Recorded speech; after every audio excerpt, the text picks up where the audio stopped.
이재영, 이다영, 그리스 이적 가능할까? 대한민국 배구협회 ITC 발급 불가능 피부 통해 ITC 발급 과정 발불듯 13일 그리스 이적 썰은 해프닝 여전히 무적 신세. 그리스행은 추진 학교폭력, 학폭, 가해자로 지목돼 한국 프로배구 볼트리그에서 설 자리를 잃은 쌍둥이 자매 이재영, 이다영, 25가 그리스 리그 팍 테살로니키와 계약을 추진 중이다. 다만 국제배구연맹, 피브, 이 여자 선수들이 이적 허용 시점을 9월 17일로 정한 터라 이재영과 이다영의 선수 등록은 현재 불가능하다. 두 사람이 팍 입단을 확정지었다는 보도가 나왔지만 해프닝으로 끝날 듯하다.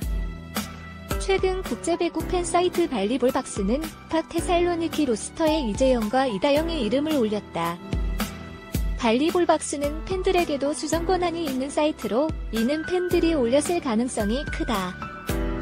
13일 오전 현재 이재영과 이다영의 이름은 발리볼박스 팍에서 삭제된 상태다.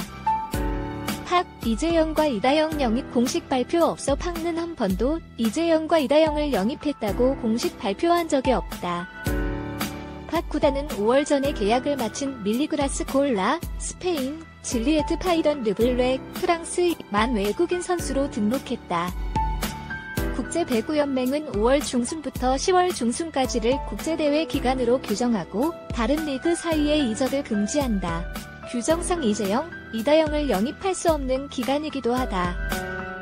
구단이 소속 선수의 발리볼 네이션스 리그, BNL 등 주요 배구 국제대회 참가를 막는 걸 방지하기 위한 규정이다. 다만 국제대회 기간을 확인해 이적 금지 기간을 축소하는 유연함은 갖췄다.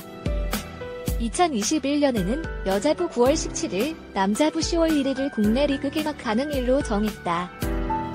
보통 이적에 문제가 없는 선수는 일찌감치 팀 훈련에 참여해 ITC 발급을 기다린다. 국제 이적 동의서, ITC 발급도 이때 시작한다. 국내 프로배구 볼트리그 소속 외국인 선수들도 7월 말부터 입국했다. ITC 발급이 완료되면 새 소속팀에서 뛸 수 있다. 피브과 ITC 사전 발급을 거부해 8월에 열리는 한국배구연맹 코보컵 대회에는 외국인 선수가 출전하지 못한다. 하지만 10월에 개막하는 B리그 출전에는 문제가 없다. 확대보기 영입 가능성 100%라면 ITC 발급 전 팀 훈련 시작 가능 앞서 대한민국 배구협회는 학교폭력 논란을 일으킨 이재영과 이다영에게 ITC를 발급할 수 없다고 선언한 바 있다.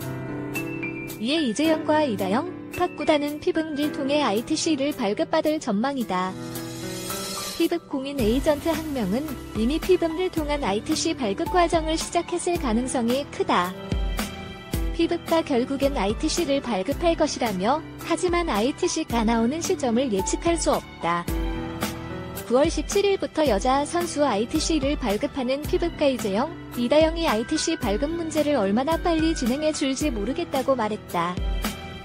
시간이 더 걸릴 수 있지만 팍과 이재영과 이다영의 영입 가능성을 100% 확신한다면 두 사람은 ITC 발급 전에 팀 훈련을 시작할 수 있다는 얘기다. 다만 이미 팍는 팀 훈련을 시작했지만 이재영과 이다영은 팀 훈련에 합류하지 않았다. 확대보기 이다영 재영 자매, 현재 무적, 신세 앞서 지난 2월 쌍둥이 자매에 대한 학폭 논란이 불거지자 여론에 부딪힌 흥국생명은 결국 두 선수에 대한 권리를 포기했다. 폭로자 A씨는 10년이나 지난 일이라 잊고 살까도 생각해봤지만 가해자가 자신이 저질렀던 행동은 생각하지 못하고 SNS, 소셜 네트워크 서비스에 올린 게시물을 보고 그때의 기억이 스치면서 자신을 돌아보길 바라는 마음으로 용기 내서 쓴다면서 글을 쓰는 피해자는 총 4명이고 이 사람들 외에 더 있다고 주장했다. A씨는 강제로 돈을 걷고 피해자와 그들의 가족들까지 욕하고 새로 산 물건을 빌려달라고 강요하거나 물리적인 폭행을 가했다는 내용 등 21개에 걸친 학폭 피해 사례를 서술했다. 두 선수의 복귀 가능성이 불거지자 네티즌들은 언제든 복귀가 가능하다는 뜻이네 제대로 된 사과를 하지 않았는데 해외 복귀라니 이렇게 흐지부지 사과 없이 도망가는 모양새 등 부정적인 반응을 보였다.